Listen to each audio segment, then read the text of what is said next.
Ooh, new toy.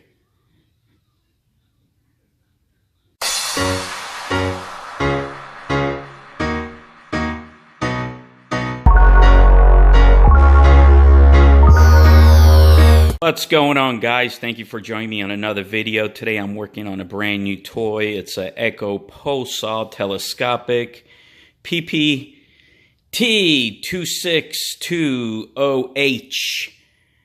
This is a new toy. I have used it one time, and I forgot to do something very important that I do to all my chainsaws and any kind of power tools that I own, is I always pull the screen out of the muffler, because what happens, the carbon builds up, it loses power, and then you have to go in there and put it or replace or whatever you do. I pull mine out so I don't have any issues, because after a couple of months of use, those bolts on a muffler are a pain in the ass to take off, so I do it while it's new.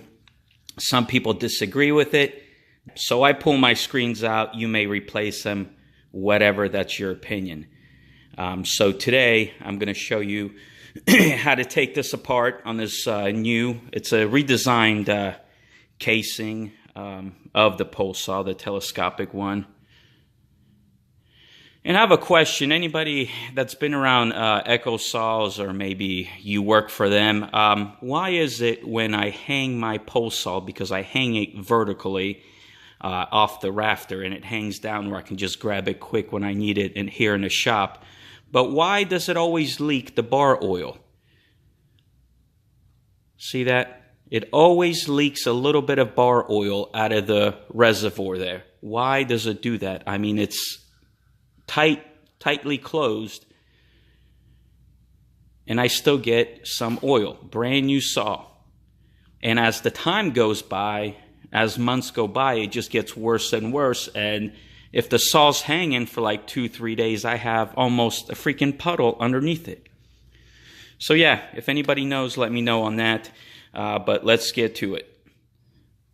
All right. So I have it here on its side. It looks like I only have 2 bolts right here. Screws, bolts, whatever you want to call them. They look that. And looks like a little clip up here. So let's find which size it is.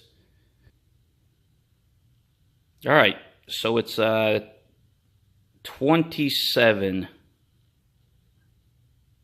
Can't get my camera to focus in, but there you go. 27.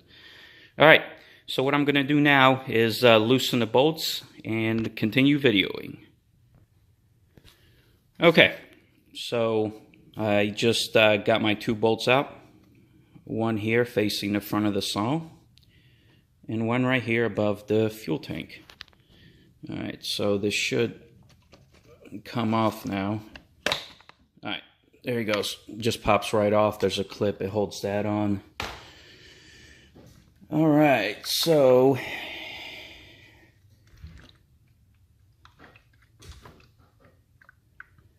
alright. Next, oh yeah, that's my puppet Julio there. Say hello, Julio. Alright, so again, you're going to have 5 of them here. It's going to be the same size on the outside. They always usually are. Remove all 5 of those, and that's what I'm going to do now. Alright, removing the last bolt here.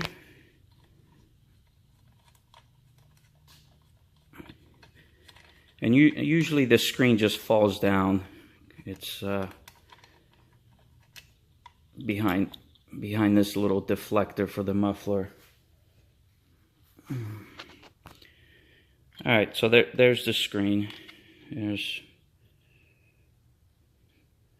It's very restricted how they have these little deflectors so that, you know, the exhaust goes back. But I mean, there's not much. I don't agree with it, you know. I might just drill a little hole right here to help for it to breathe a little bit better. I don't know yet. I have to look at that a little bit better. Here's the screen.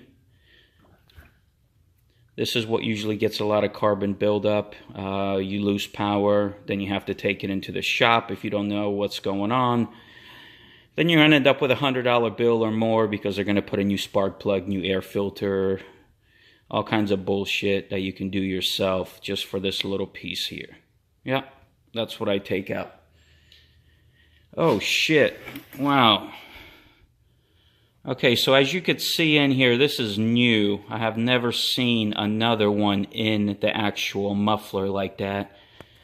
Like I said, this is a redesigned motor, they told me, in the whole casing, but wow, that is another one inside the muffler there, as you could see. So okay, so now I'm gonna have to figure out how to take that one out, because that's definitely not staying in. That's definitely going to get a bunch of carbon buildup on it and not make it run right. And like I said, if you don't remove it now, you're gonna have a pain in the ass trying to get these bolts out later. Alright, so what I'm going to do is set the camera down and figure out. Usually you can take a pick and they pop out, because I had these in my jet skis and I removed them. Some of them, like I said, you can take a nice sturdy pick, get it in there, pull it, and pops out. Let me see what I can do.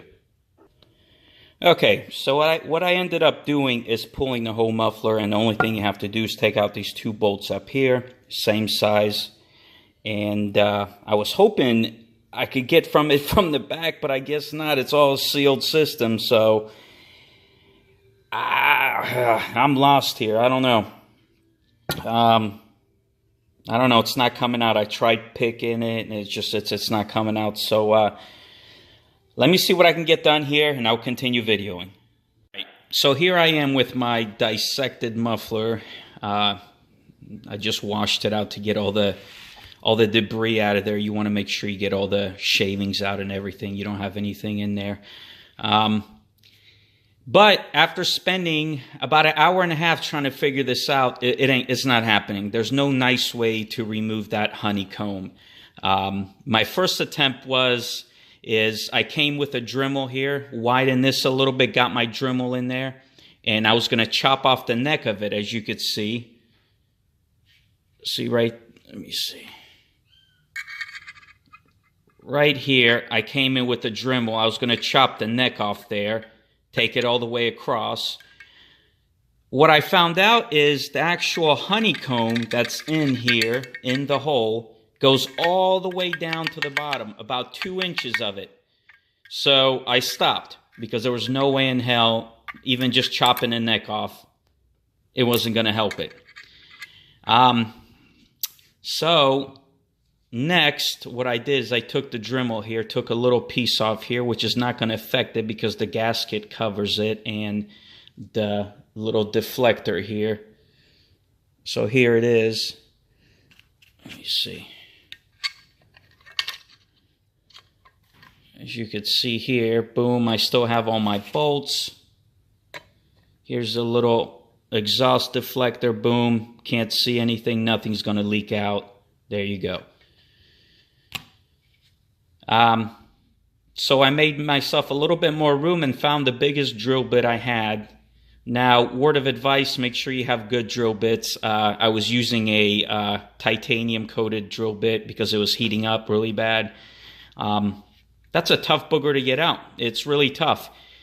And on my previous removals of these honeycombs that I have experience with on my jet skis, it was pretty much getting a screwdriver jammed in there and they popped out. This was tack welded. I don't know. It was a bitch. It was a plain bitch. So there's no nice way to do it. I found the biggest drill bit I had. Boom, went in, complete hole all the way through the honeycomb. Drilled a little hole next to it for extra exhaust to get out. And that's it. And that's it. That's crazy, because that would get clogged up really quick. Now, also, if you're just a weekend warrior and you use your pole saw maybe once a month or maybe once a week or some, you're not going to run into these problems unless the pole saw is, 4 years old and the carbon's build up. The pole saw in the tree business is a very important tool. I use it all the time. So I don't have time to play with it. I don't have time to take it into the shop and then to replace the screens and all that other bullshit. I have to make sure my equipment runs. And that definitely, that when that carbon builds up on that honeycomb or on that screen, it's not going to run right. You're going to have no power, and it may not even start. And you may be scratching your head, what the hell? But it is a very common issue. But like I said, if you're just a weekend warrior and you don't do it all the time, you don't use your pole saw all the time, there's no point of doing all this. But yeah, if you guys have any comments, questions, leave them down below. And if you have any better ideas how to get the honeycomb out of these new Echo mufflers, definitely post them down below. Thank you for watching.